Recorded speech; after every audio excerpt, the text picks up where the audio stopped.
A human being will get concussed at 60 Gs. A common head-to-head contact on a football field, 100 Gs. God did not intend for us to play football. Let's keep God out of this. Okay. Okay.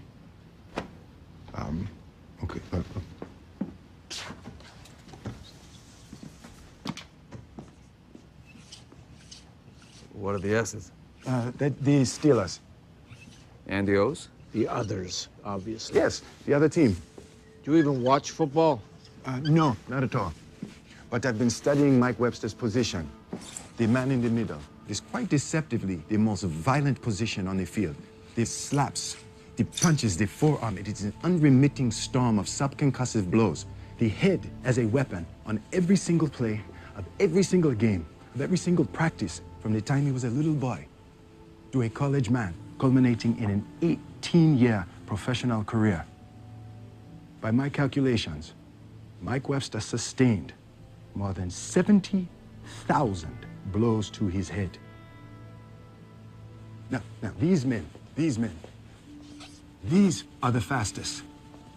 Now, their speed multiplied by the speed of the men who hit them, the G-forces generated, equivalent to hitting them on the helmet with a sledgehammer.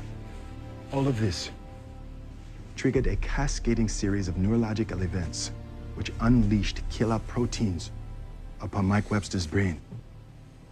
The tangles invading and strangling his mind from the inside out, like pouring wet concrete down kitchen pipes. As it hardens, it chokes the brain, leaving him unrecognizable, even to himself. I don't know football. I've never played. But I am telling you that playing football killed Mike Webster. The Jaguars and the Eagles, Dirk Johnson. And I'm going to wait for this because the look on his face tells you that he got it. Yeah, go!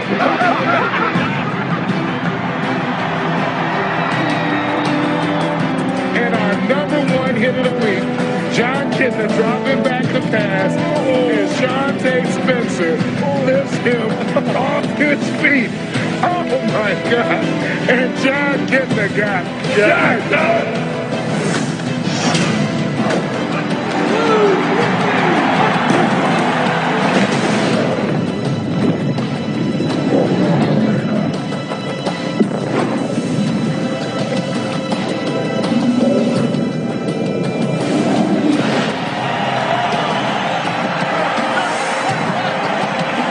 You should see this, Bennett. It's actually really beautiful. He's diving. Yes, he's got it. Tremendous I hit. want to show you something. A human brain sits in a fluid completely disconnected from the human skull.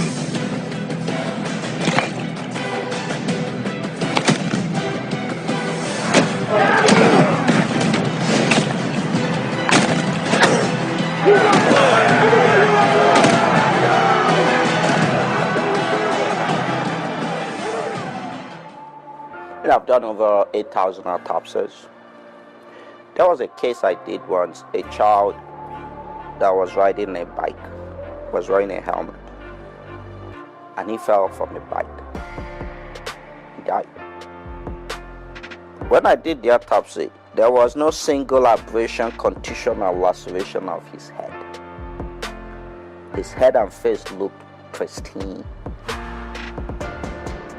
When I reflected the skull, there was nothing. When I opened up the skull, his brain was mushed. It was semi-fluid, all hemorrhagic. It was pulpified. Yet there was no single abrasion, contusion on his head. And these are very basic, fundamental truths of science. The human body was created by God. That's my faith. But ironically, there are some imperfections about the human body. God is perfect. the human body has some imperfections, and one of those imperfections is the anatomy of the brain. Like you will see in the movie, Will Smith said, God did not create man to play football. That is very true. The human brain floats like a balloon inside the skull.